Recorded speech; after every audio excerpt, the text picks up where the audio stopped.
explanations of some details. And please feel free to interrupt at any point. There is no problem with interrupting.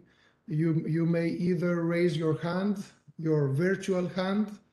There is a button in the lower part of your WebEx screen, and clicking there, one may raise the hand and then lower the hand again. So raising hand and lowering the hand.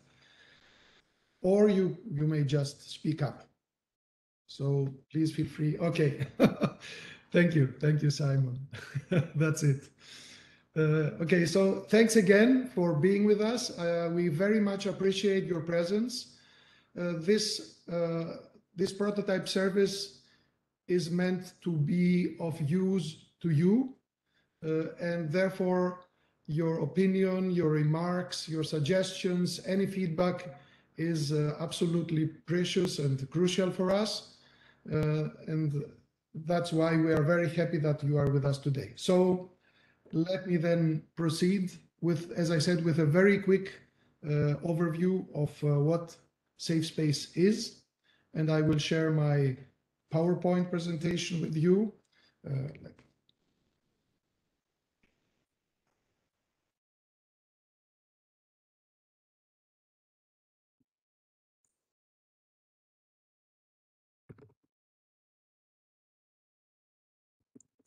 Okay, so here we go.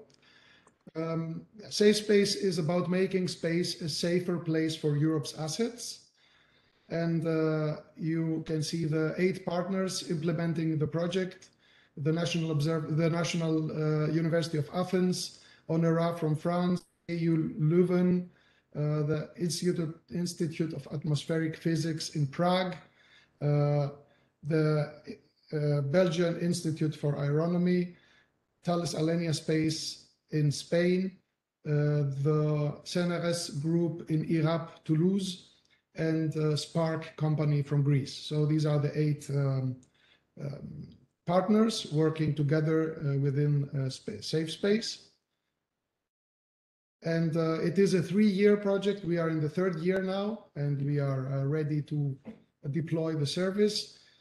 The service pertains to the safety of space assets. I am mentioning this just because we are funded under the program, under the activity Secure and Safe Space Environment. So our service pertains to the safety of space assets from natural hazards of space weather. However, the scientific basis of our service, which includes the use of measurements, models, simulations, innovative algorithms for the understanding, nowcasting, and forecasting of the dynamics of highly energetic electrons in geospace, may in principle be used in future also regarding security from human-driven intentional hazards. So for the time being, we are addressing natural hazards, but as I said, in principle, this service could also be used for security, at least parts of the service. Okay, so this is a rough overview.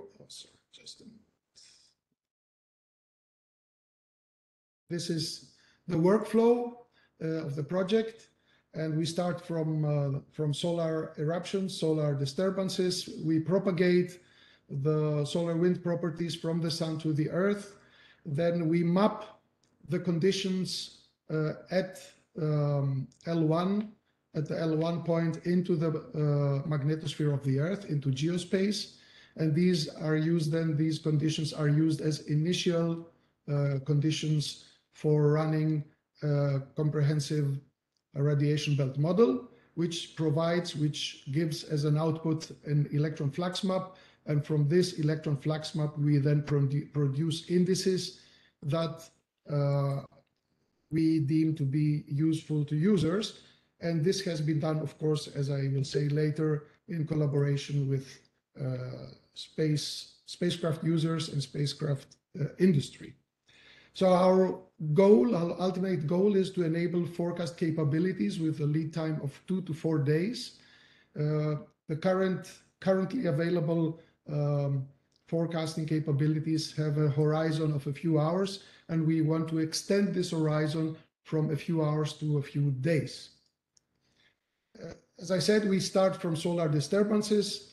These are used to reconstruct the magnetic field near the sun, and this is then, these properties of the magnetic field and the solar wind are propagated with two different models to L1, and from there we use the propagated, which means the predicted parameters of the solar wind to deduce the level of geomagnetic activity within the magnetosphere of the Earth.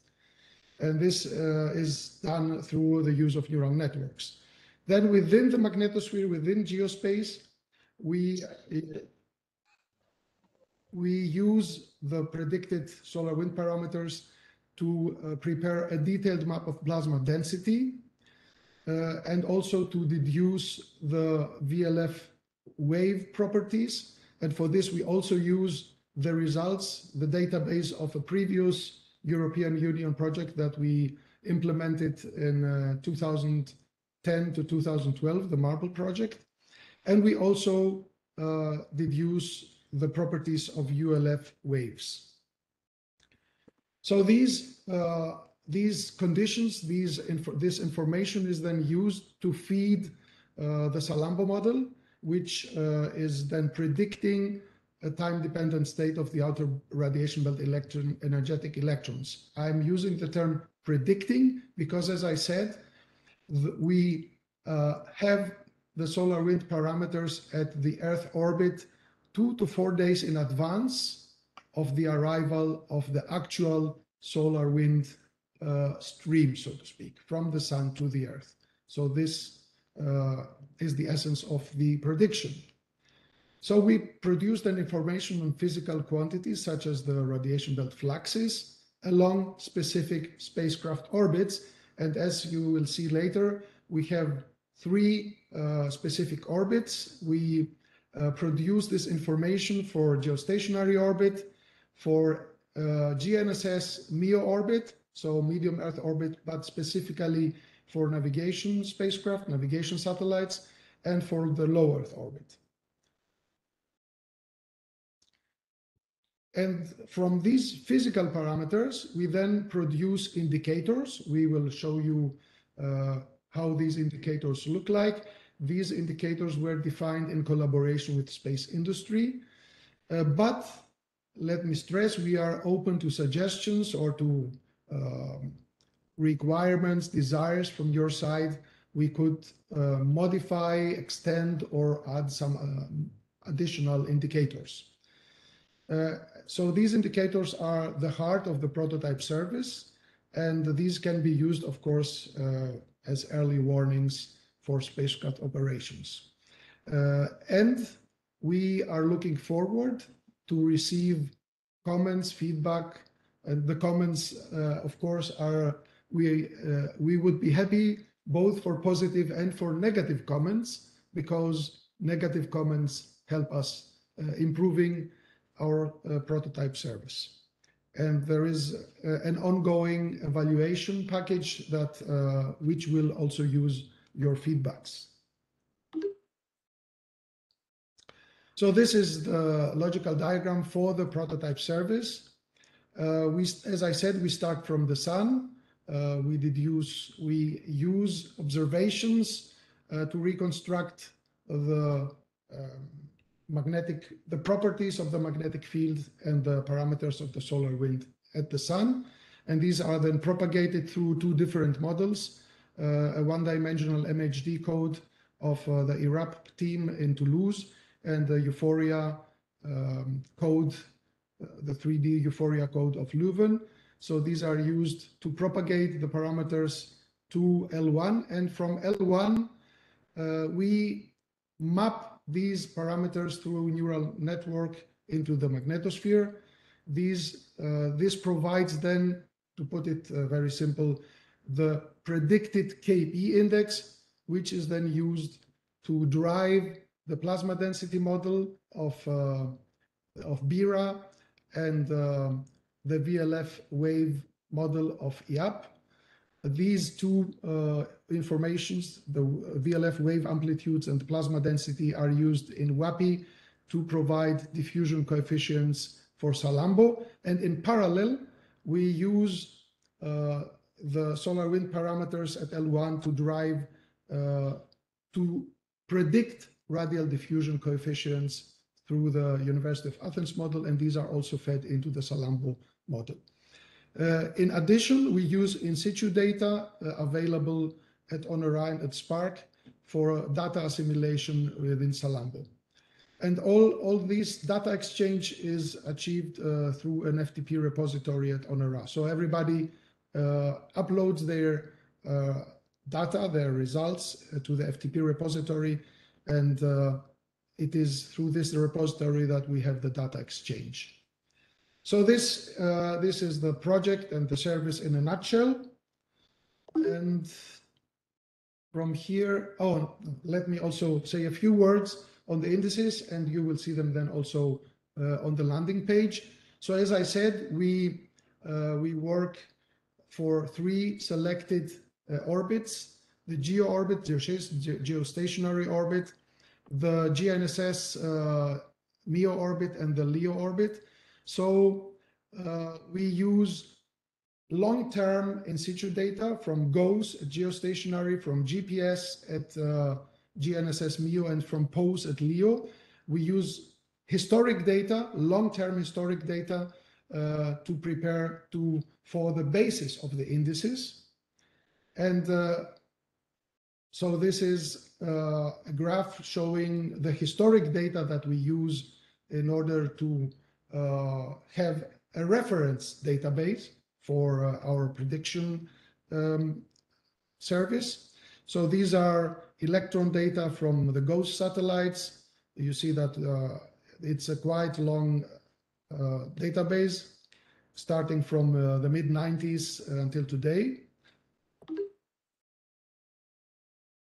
And from this, we construct a CDF that is used as a reference database, as a reference distribution to define the thresholds. I mean, we have standard default thresholds at 20% and at 2%, but these levels may be adjusted, may be freely chosen by the users, as you will see later.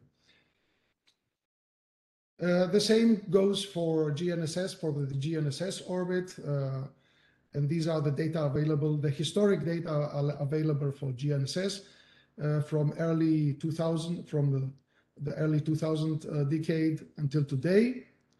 And again, we have the corresponding CDF according to the energy. And then we also have LEO historical data. This is probably the longest historical data available from 1980 to today. So a very long data set that is used for our reference database. And again, the CDF. So here I complete the presentation, and we can move now to the landing page of the prototype service. And Stefanos Doulfis will guide you, will provide a guided tour, as I said, through the landing page, show you what we already have set up. Again, please feel free to ask questions. We have practically the whole team is present, and we can answer any question or respond to any hopefully can respond to any additional requirement of yours. Stefanos. Hello, everyone. This is the landing page of the SafeSpace service. On the landing page, on the home page, we can see the 3 orbits chosen to be shown here, LEO, MEO, and GEO, and the corresponding bar charts for each day. Keep in mind that this is for demo purposes.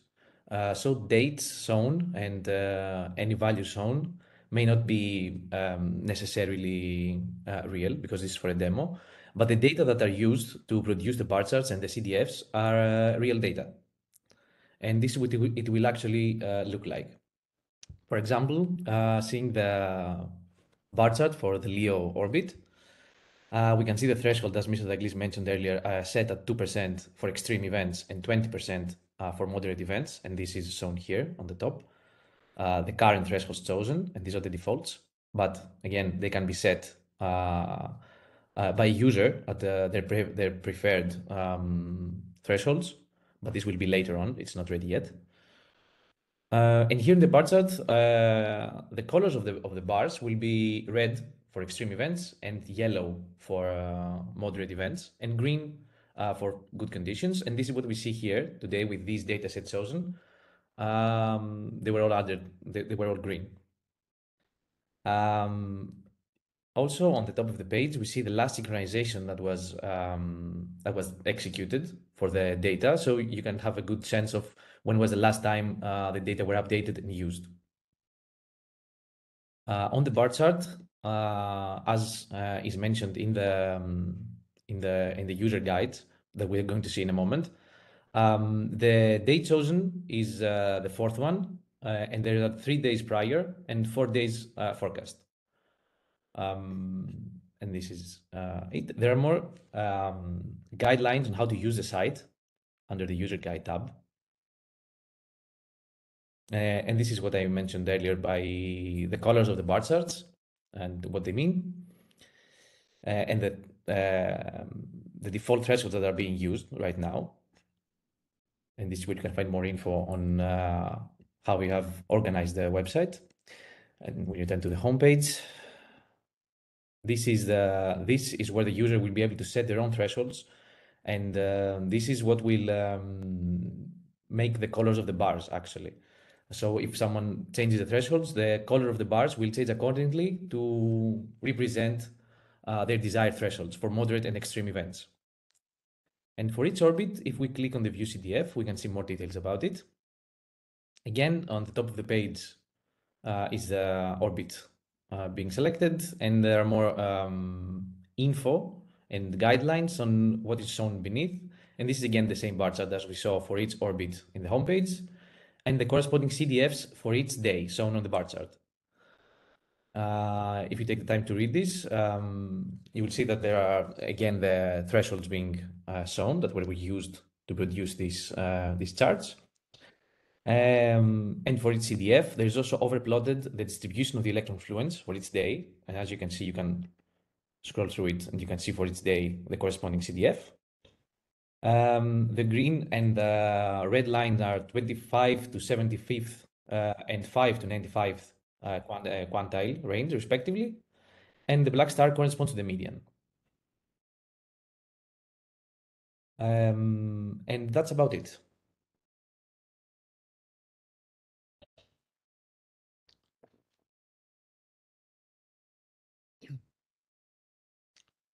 Okay. So that was a very quick tour, and there will also, what Stefanos has not mentioned yet is that we will also be providing full information of the particle distributions. So there will be at a deeper level for expert users. We will have the full information along the 3 different orbits. So this will be provided in the near future. And Stefan, where do we have the possibility to change the thresholds? Did we show this? I mean, or it's not there yet? The button is here and the Okay, placeholder okay. form Right. is here. So a Okay. user can set their own thresholds, but it's the functionality of it is not implemented yet. It will be implemented very soon. Okay, correct. So here we can choose our threshold. If 2% for extreme events sounds too low for anybody, it can be set higher. So The logic behind the way behind our concept is that we do not use absolute values of fluxes or fluencies. We take the CDF over historic data and we set a threshold for the 2% of the highest intensity, for the highest intensities that have been recorded over 40 years for LEO or something like 20 years for GNSS. So the historic database is not the same, does not have the same length for the three orbits, but it's really long enough for our purpose. So we still have a couple of things to show, but is there any question up to now for what we have shown to you?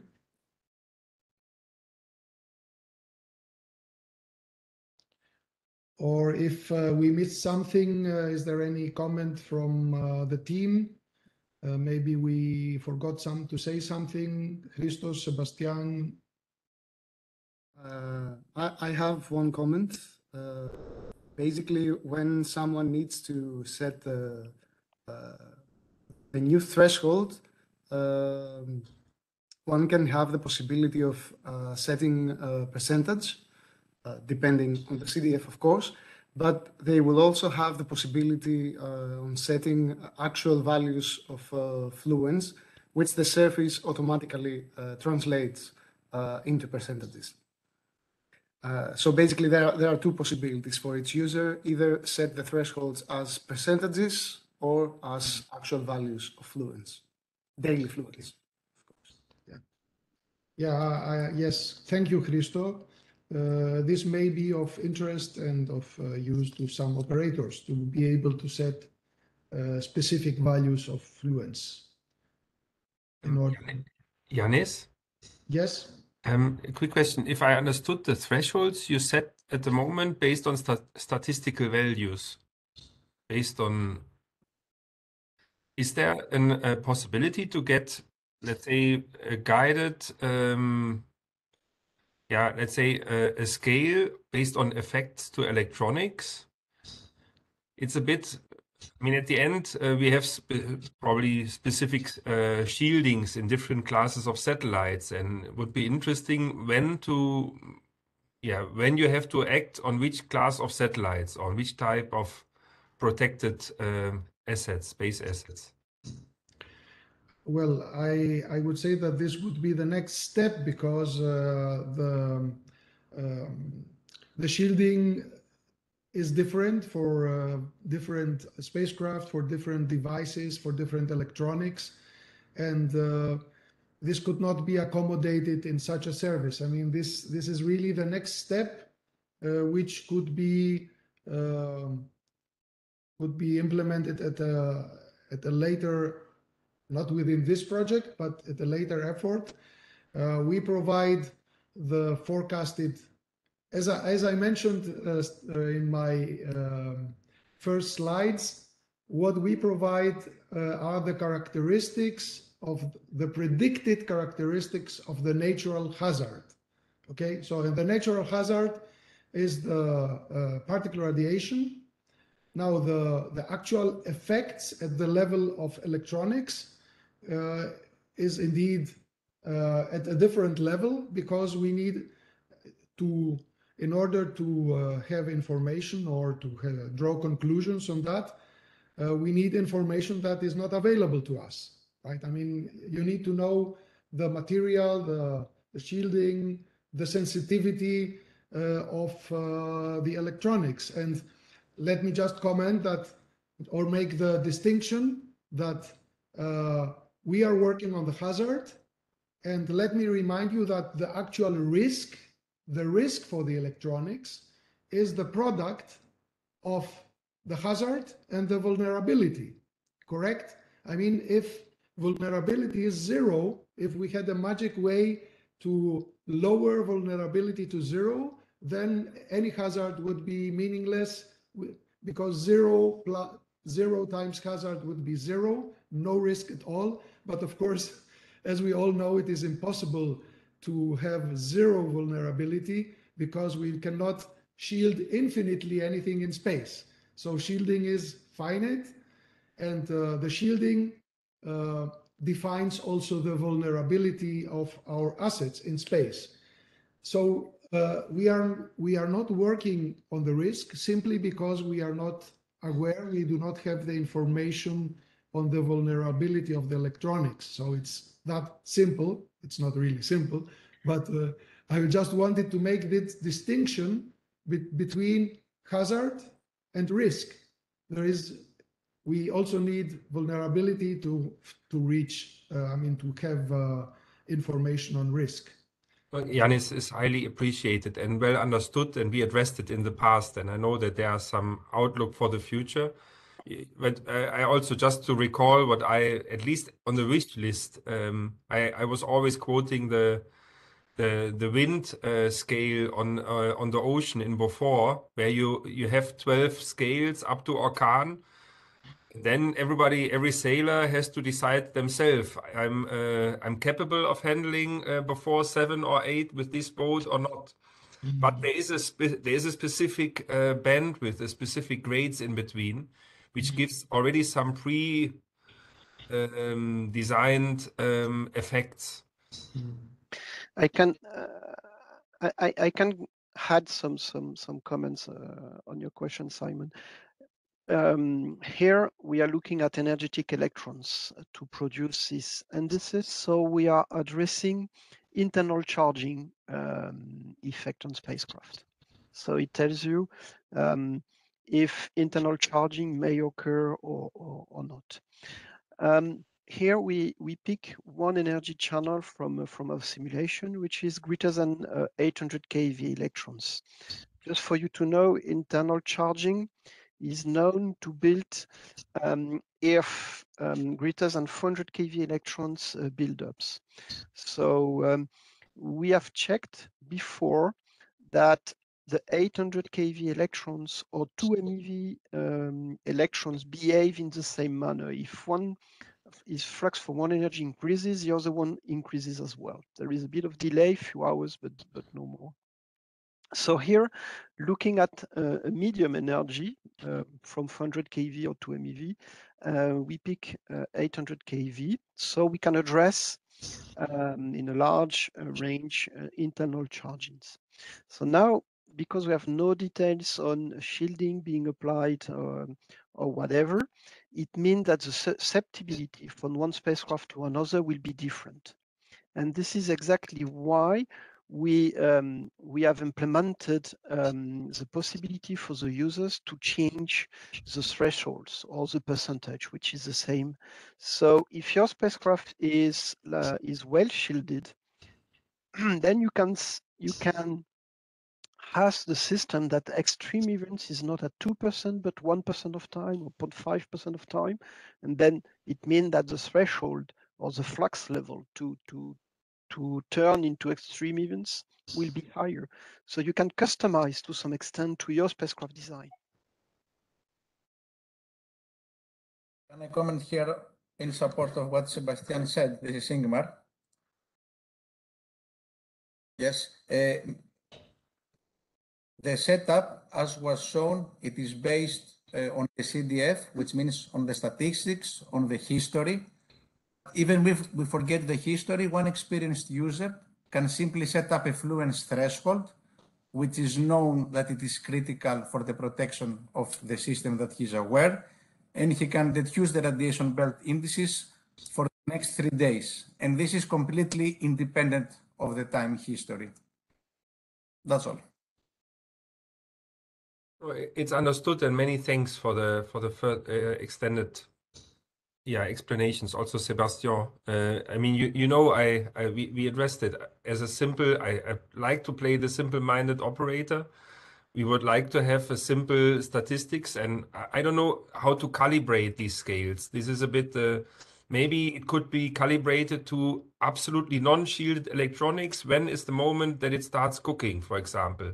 I don't know. It's there are some things which needs to be defined, and I think they simply needs to be defined by knowledgeable people like you, or could be defined by knowledgeable people like you, because on our side we have not enough. If you give me a scale of electronic volts and flux, I can interpret something of it, and but at the end, in a daily life, because we are talking about daily services, it would be good to have at one point in time a kind of calibration. Yep. This needs to be designed. It's not a scientific. I would say it's probably not a scientific exercise, but more a decision-making process. It is. For you to know, the other drivers to set up this threshold or percentage were also according to past experience with after-sale service at TAS. When they first came to us for some services at Geo, they tell us, if you provide an extreme event alerts, we do not want too many alerts, otherwise we will never look at it. So the extreme events should never exceed 2% of time on average, because we do not experience so many hazards on our spacecraft. And they came to us because they were using US Space Weather Services from NOAA, from a Space Weather Prediction Center. And they claimed that they had too many alerts from these services, and they are just not looking at them anymore. So you see, there is the risk, as you would like, which is a driver, but there is also the number of alarm you raise according to real life of your spacecraft in space. So it's quite difficult to address these two aspects. And but yeah, I agree. Some guidelines to set up this threshold. We should think about it, but it's not an easy task. Okay, thank you. That's why I'm asking you, because it's not an easy task. Well, But you know, in fact, there is a learning curve when you have a new spacecraft. There is a learning curve to understand the behavior of the spacecraft. So maybe after 6 months, you could understand how many disruption you get, or etc. And maybe during this learning curve, it is when you can adapt those thresholds according to the real life. You can see, and if this learning curve is 6 months, then you can play a bit, and then for the rest of the lifetime of the spacecraft, you can assume this is set up and more accurate. I know, and it requires much brighter brains. I mean, it could be the dark list scale in the future, which everybody will use for the next decades after adoption. But yeah, okay. Yeah, Simon, I think that to proceed, I mean, to implement an index service like what you have in mind, one would require to define some arbitrary shielding in order to to reach the point where we could provide information on the risk. So again, one would need to make an arbitrary decision on the vulnerability of the devices that are in question, under question. it could not be so arbitrary. There is one tool which is developed under STEC supervision. It is a SPICE, so spacecraft plasma interaction tool.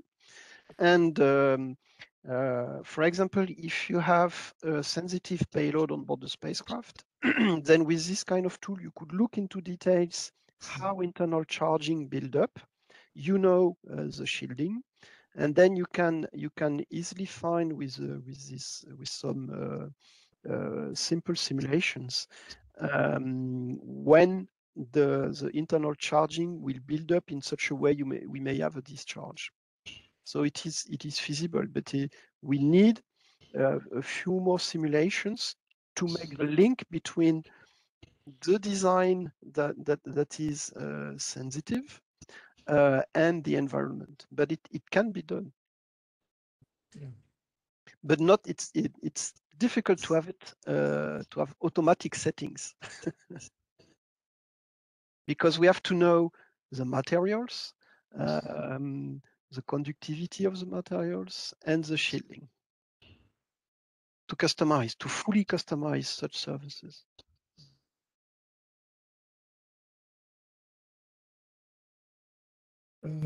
However, Simon, I was thinking about your analog of the before scale regarding the sea. So I think that the corresponding quantity in our case is just the fluence.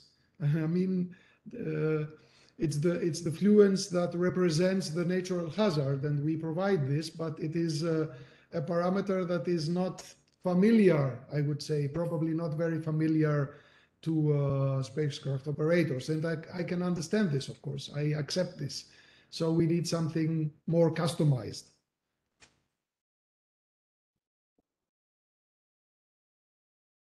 Yeah, this is for the future. Thank you. Thank you, Yanis. Yeah. Okay. We could maybe to help in this direction, what could be done is historical data for those indices should be made available at some point. And looking what I was saying, during the learning curve of the spacecraft behavior and so on, you could look at historical data for these indices and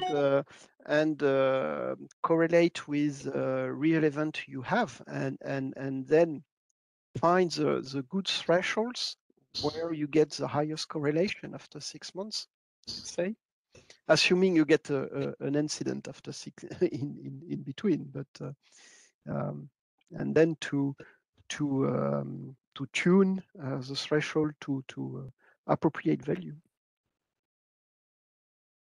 It's an empirical approach, but probably the best.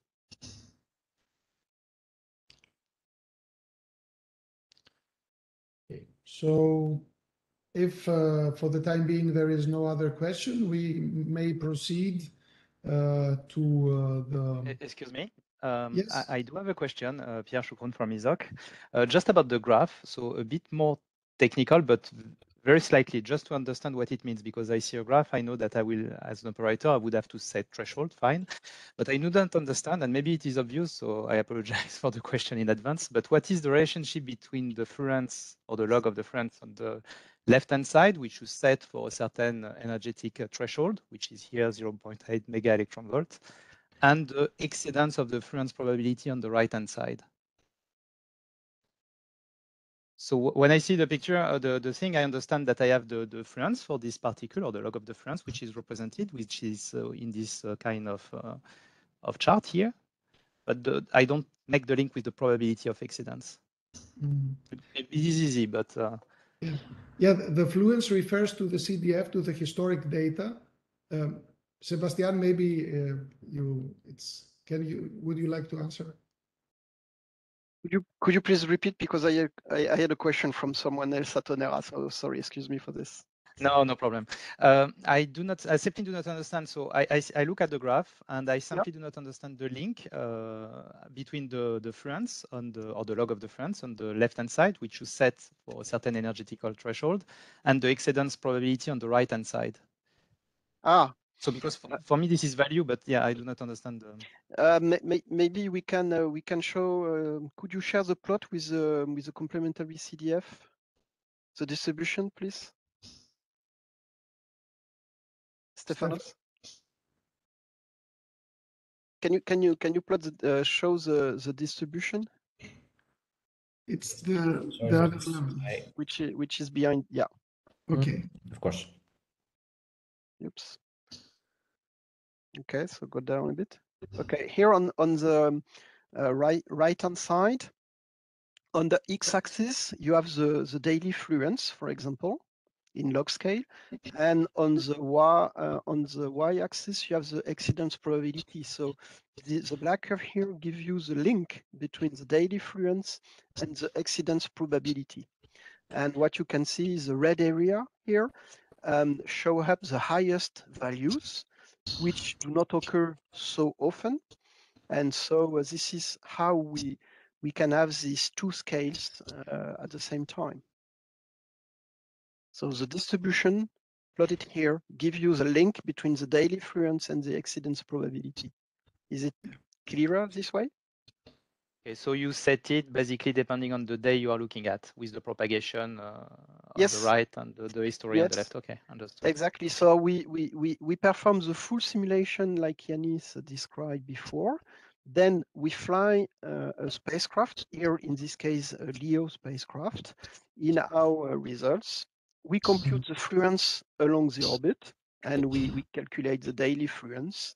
And according to this fluence, and we know the probability using a very long-term database, we know the probability of to exceed this value we get. And this is done day to day. Okay, understood. And this is what this probability has to be set per spacecraft and then or per asset, let's say, depending on yes, because the susceptibility from one spacecraft to another is of course different. So here we give something which is uniform among a spacecraft fleet, and we know it is not uniform, the susceptibility. But as we do not have the design, we just provide some default value and the user can customize to his own design. If you get too many red alarms and nothing happened on the spacecraft, just tells you that to get an appropriate alarm, you have to increase the threshold value. And then the exceedance probability will be a bit different. Yeah. But I understand the link between the probability and it. Thank you. The idea behind the scene is to tell you, is to give you some ways to evaluate the risk. We have to keep in mind that most of the time spacecraft are running very nicely without any problems. So the green area should be large. So, and if we just give you a fluence value, if you have no background, you don't know if it is a high value, low value, or whatever. Looking at this distribution, it tells you, well, this value is low enough, and we have probably experienced many, many times the same fluence value, so there is no risk.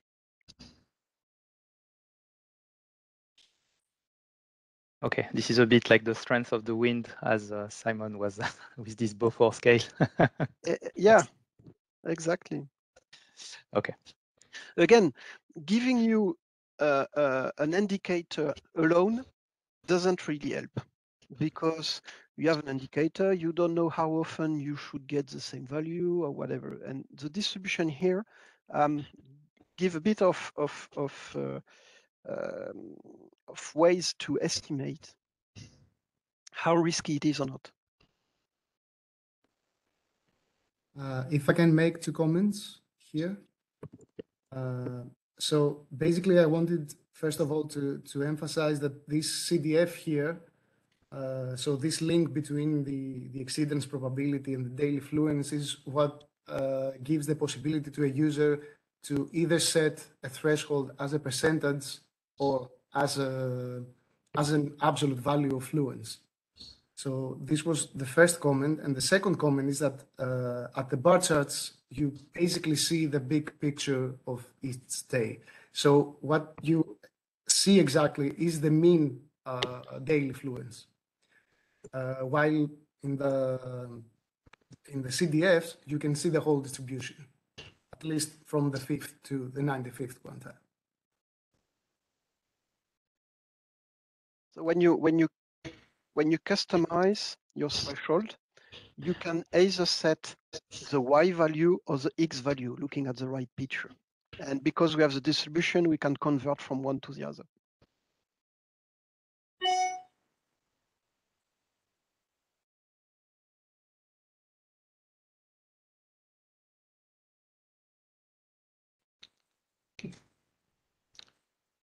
Okay, so we could then move to the Galileo service. Maybe, may I ask a question before we move? Yes. The users around the table today, would it be something you think to use Would you like something somehow different? So we have already discussed some guidelines to set up the threshold to customize. So yeah, this is understood and even not easy to address. I understand it's important. Would you have other feedback to provide to us, because the project ended up in December, so we could implement different features, as long as it does not imply too many changes and a revolution in what we already set, I would say. But we are very open for feedback. So what is your feeling? Or is it too early, or what would you tell us in this regard? And let me also add that we will prepare a very short questionnaire. I mean, a few questions through a Google form, which you could. I mean, if tomorrow or the day after tomorrow you would think you will have an idea or an additional comment or something like that, we would be very happy if you would just drop it in this Google form. I mean, you are always welcome to provide feedback. And in late September, we plan to have a live session here in Athens for anybody who is interested to come. And I will be contacting you again on this matter.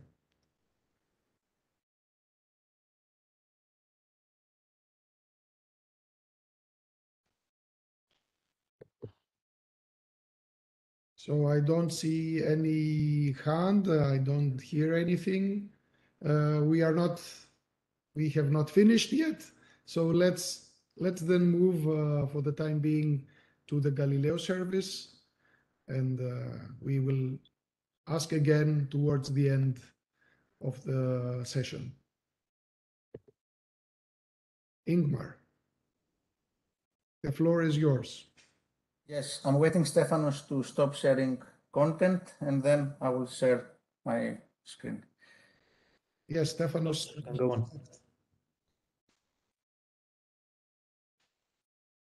Okay, so hello from me.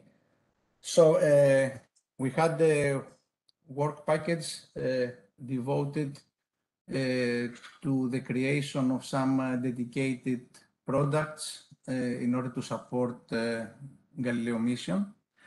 So this is our first effort. So I will show you a demonstration web page that we have created, and I will discuss on the products that we'll present in this website.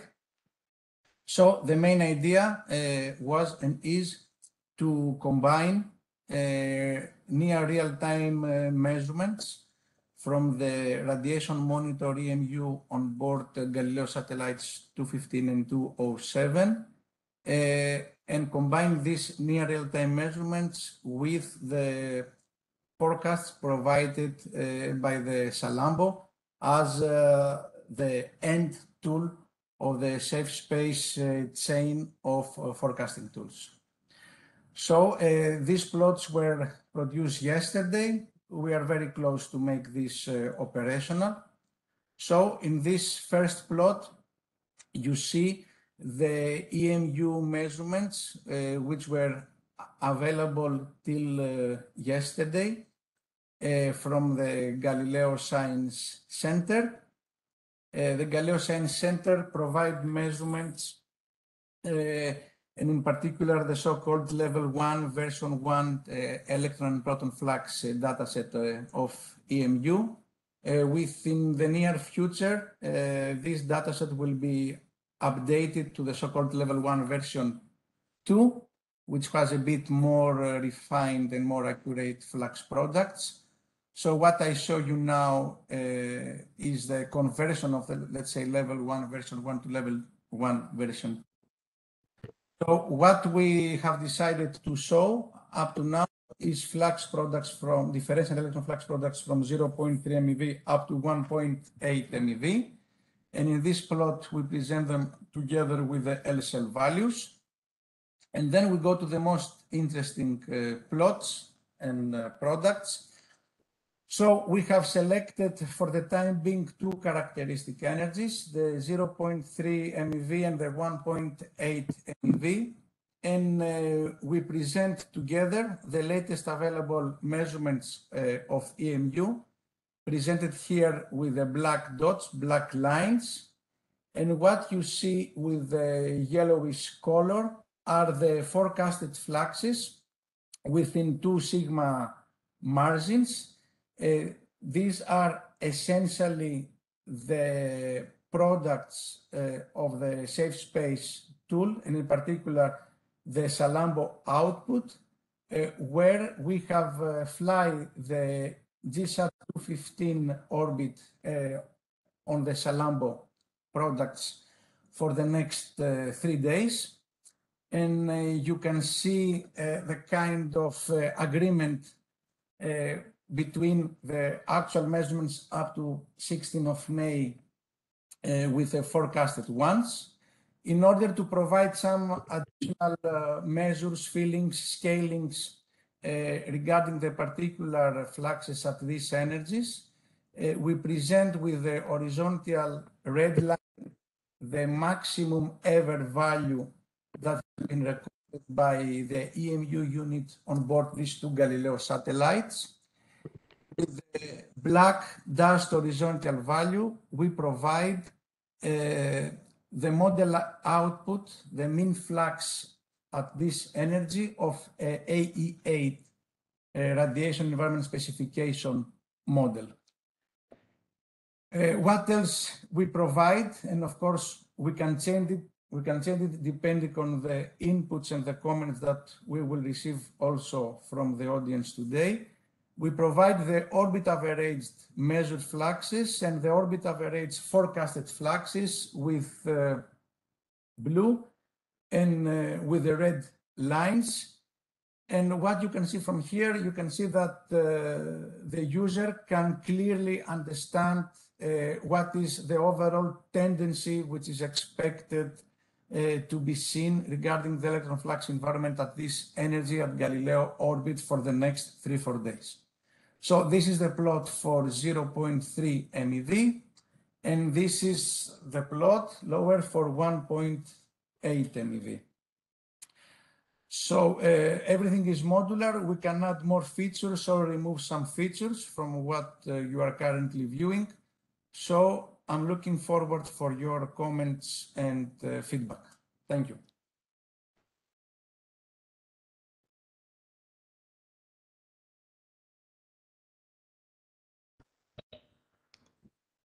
Thank you, Ingmar. So, any comments on the Galileo service?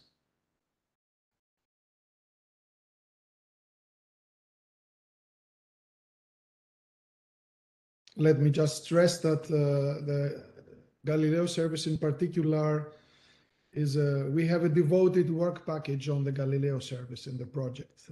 So it is of special concern and interest to our effort.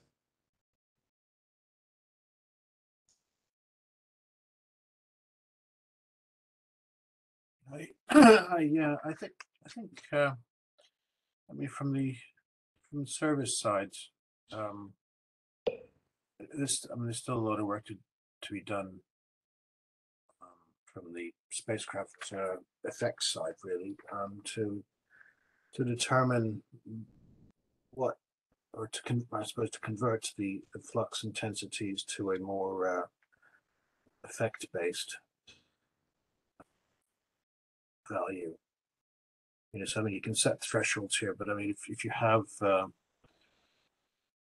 susceptibility on a spacecraft, then you know you really want to know sort of will that susceptibility be manifested or not from the environment. And it's not always easy to tell from the fluxes themselves, but the problem, of course, with this is it starts to get very dependent on the spacecraft design and build. So I mean, I think maybe that finding something, at least his future work, yeah, not necessarily this project, but as in general, to find a way to allow users to quickly and easily do a correlation analysis of effects that they may have seen with the environment would be quite valuable. It's, as I said, it's a non-trivial activity because there's so many different factors involved, but it would start to move it more from just providing fluxes to more definitive way of specifying, yes, we expect something to happen or not.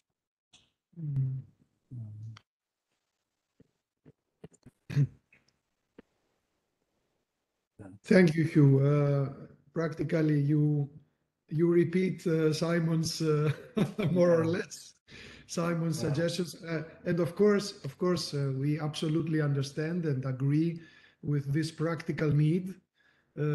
I just want to stress that it has been a long and difficult way even to reach this point where we can forecast fluxes and fluences in advance. And the best we could do at this point is to devise a kind of indicators and to provide, to provide an information of how severe this situation is in terms of physical quantities, in terms of the natural hazard. Then, of course, the next step, of course, is to starting from the predicted natural hazard to estimate, to calculate the risk for the spacecraft. But this is really a new project, I would say. Yeah, it's definitely a new project. And it's one which, as I said, starts to immediately involve the operators themselves, and it becomes very specific to a spacecraft implementation. A non-trivial activity.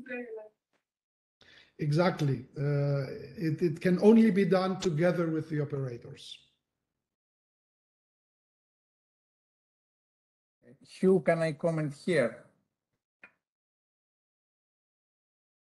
Okay, from what was said before, this task that you propose in principle is rather complex because we will have to reflect the needs of several operators and of different spacecraft. Nevertheless, since within this activity we have a work package dedicated for Galileo, maybe it will not be so complex or complicated to retrieve some critical thresholds from somebody from Galileo team or from ESA, some critical thresholds, for instance, either projected in terms of fluence or of fluxes, or projected in terms of the currents which have been measured by EMU and may be correlated with some potential issues in the past. And if the case, any critical threshold which is known to ESA or to Galileo team can be very easily reflected in the SafeSpace portal, either in the landing page as a suggested definition of thresholds for the MEO GNSS orbit, or in the dedicated web page which I'm currently sharing with you. So in particular for Galileo, I think this is something easy as long we have the information. Okay. In this respect, we will need some kind of feedback from ESA and from you also in particular. Okay, just out of curiosity, have you thought of maybe providing the fluxes or a not so much just orbit averaged, but time averaged over some periods with the possibility of providing weighting in the period? The reason I suggest this is, for example, if you have an effect which is dependent on the last, say, 5 days worth of measurements or 10 days worth of measurements, but of those last 10 days, the last 2 days is the most critical. You then want to take the average of the last 2 days, weight that a little bit higher in your canonical average with the 3 days preceding those, if you see what I mean. So you basically have an envelope weighting factor as a function of time, which you use to produce a weighted average. Yeah, we plan to have in the definitive service the landing page providing simple indices which have been presented here, and we want to offer to the users to be able to dig more and more in the effect side. So we plan to provide the fluxes along the 3 typical orbits we have selected. So we will provide time series of flux for GEO, MEO, well, navigation, MEO, and LEO. Now it will not be a time series for whole Galileo. We will pick one orbit and fly this one in the Salambo and provide the fluxes along this orbit. Then users, I would say expert users, can use their preferred effect tool to evaluate if there is a high probability to have a charging event or discharge, let's say, or not.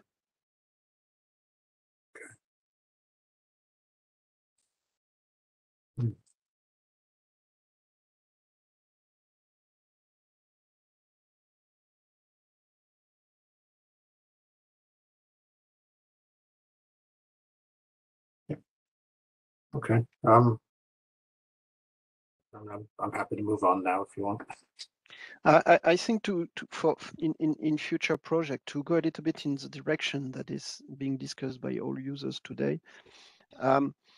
Maybe a solution would be to set up a database where typical material where internal charging may occur are defined, and we could perform some charging activities if this material is behind different thickness of aluminium, for example. And so we could imagine having a captain with 2 millimeter aluminium, 5 millimeter or so, and then the users could select the design which is the closest to his spacecraft, and then we could provide the indices which are the most representative of this design. Maybe it's a way to move forward.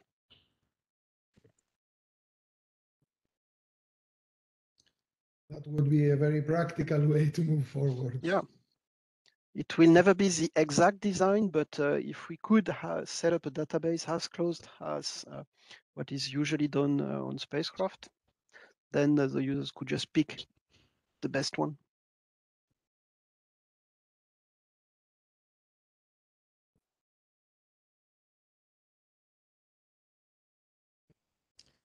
So, okay, let me again say that we will prepare a very short questionnaire with 2 or 3 questions, and we'll send it to everybody for any post-session comments or recommendations or feedback that you would have.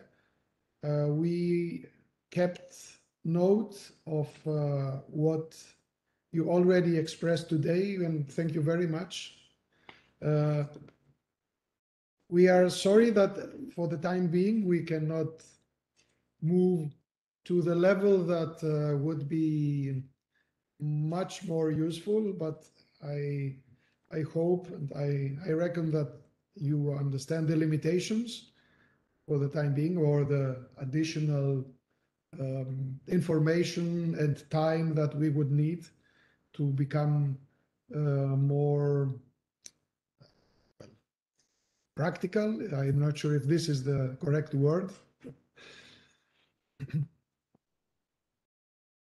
Yanis, many thanks, and all the comments provided was really made in good faith, and it does not diminish at all the achievements you are presenting. I mean, this is highly appreciated. Please don't get it wrong. And no worries, of course. And again, I am very thankful for these discussions because they clarify where we should be aiming in the future? What should be the follow-up of what we have done up to now?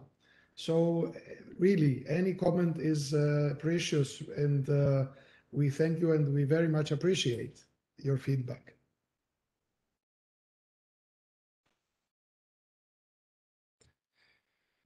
Practically in the future, the web interface you have shown, is it something where we can get, is it run on the web where we could log in the future and play with it? Yes, it will become available, and we plan to have to complete the development, and we need to add some more features.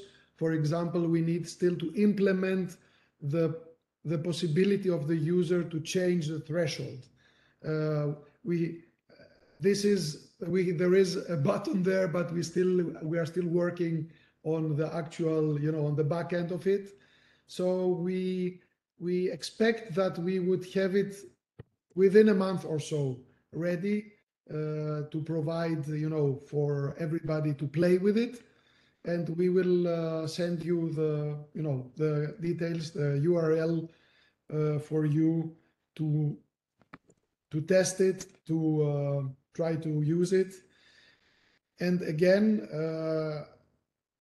as I said, in September, we would be very happy to welcome some of you, whoever could come to Athens, and have an in-person interaction here on the tool, a devoted in-person session. But you will have the opportunity to play with the tool before that. I expect sometime in June. Okay, this is highly appreciated, and would be nice if we could get a bit of a, let's say, some service parameter around these web tools. What is, I know that Sebastian is working on this, and I mean, just to underline and maybe to advertise a bit also from ESA perspective, we are setting up a tool which we call Anchor Customer, where we are trying to help services which are not yet matured for going out on the market, but which we receive. An ESOC in this role is a public player, which ESA will provide some funds for the service provider. We can, in a direct link, also try to mature the services so that with the aim, I mean, there's little money involved, don't get me wrong, there should be a self-interest, but with the aim to develop industrial players in Europe, which then go on the global market in these directions. But to overcome a bit what we were discussing here now, let's say from the development and the scientific solutions to the practical implementations in the future, then, which would be needed to explore a wider market frame. Okay, thank you. That's very interesting.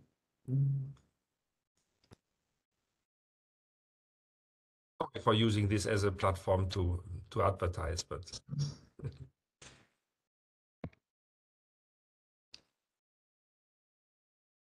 Okay, great. So any other comment from our guests or from the team?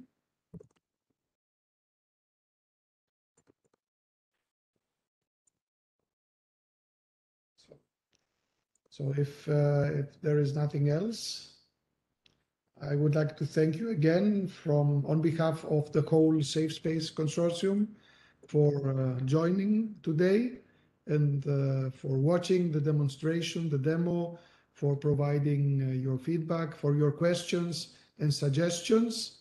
And we will keep in touch with you. We will inform you on the availability of the tool online to test it, and also on the workshop that we will organize in September. So many thanks to everybody, and have a nice day. Well, thank you. Thank you. Thank you. You too. Thank you. Bye-bye. Bye-bye.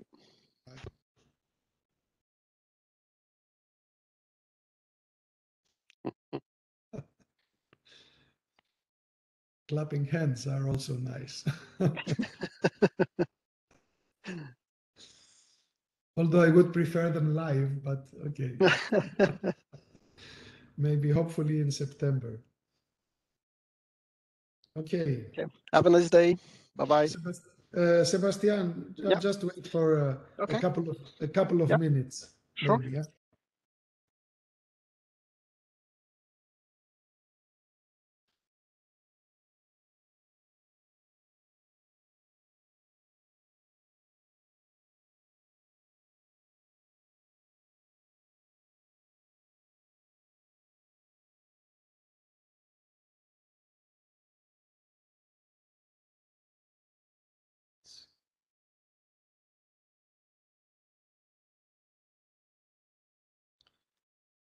Some people have forgotten, Mm-mm.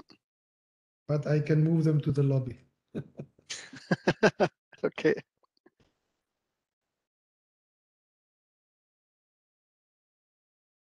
Okay.